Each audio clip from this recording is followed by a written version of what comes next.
Hi, friends. Welcome to A Faithful Pause with the people of Trinity United Church in Prince George, British Columbia, situated on the unceded and ancestral land of the Lheidli people.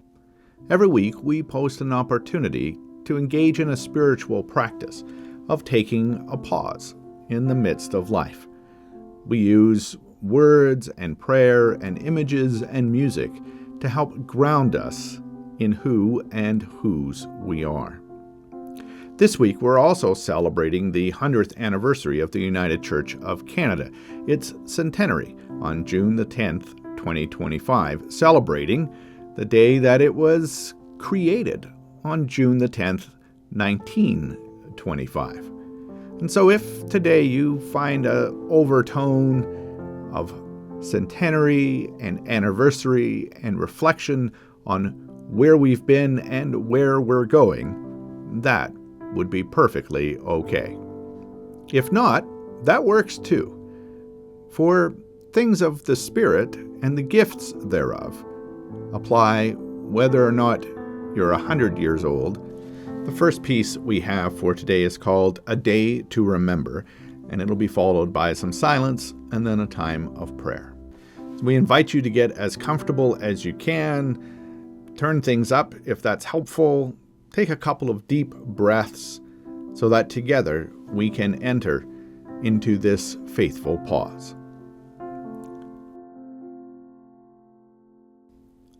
A dear friend has come to the room where we were gathered, us so-called followers of Jesus, and came with a gift of a basket of fruit. The melon was so ripe, it split easily, and as the juices dripped extravagantly down my arm, I raised it to my mouth. The sweetness and scent overcame me as I took a bite. And that is the precise moment it hit me. Well, not just me, all of us. It was like a whirlwind in the house. I looked briefly at the melon, wondering, but then looked up and saw the glow on the face of everyone there. Like flames were licking around our very souls. There was a stunned silence from us, even as the shutters shook and the joists creaked. And then it was over. Stillness descended. Yet everything had changed. I could feel it to the depth of my being. Looking around, I knew others could feel it too.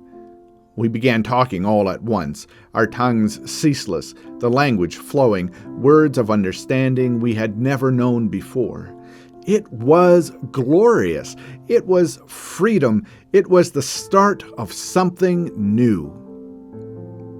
Now, looking back on that moment, I cannot help but smile, for we were transformed and renewed, and we knew that our commitment was going to be complete.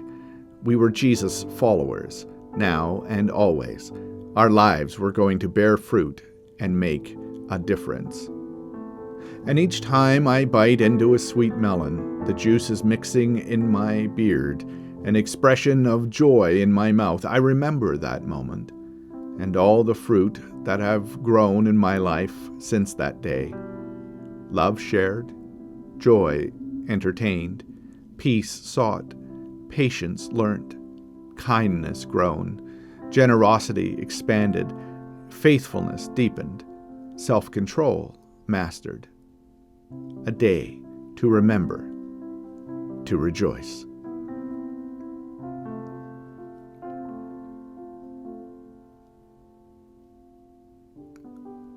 Let's join together in prayer. Holy One, you call many wonderful expressions of what it means to be your people into existence. This day we give thanks for that particular expression of Jesus' followers known as the United Church of Canada, and the difference it has made in the world, the fruit that it has both planted and harvested, the ways it has interconnected with our lives and brought us into intersectionality with one another, with creation, and with you.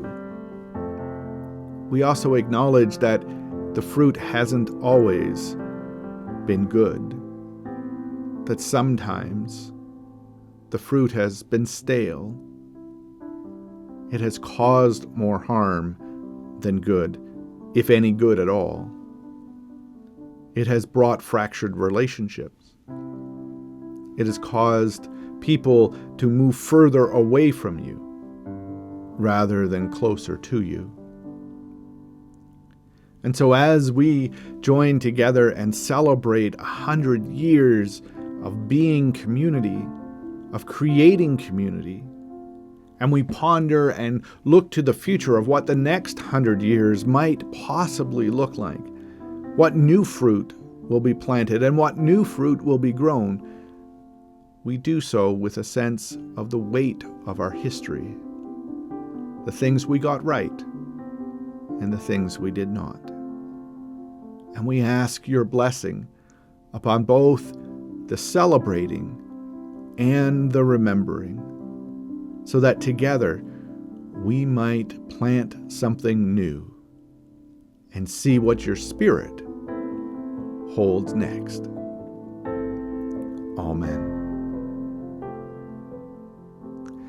Thanks for joining us here at Trinity United Church in Prince George, British Columbia, also known as Cletlaikeo. Every week we post an experience similar to this one. We hope that you'll join us for this spiritual practice of taking a pause. We'll see you then.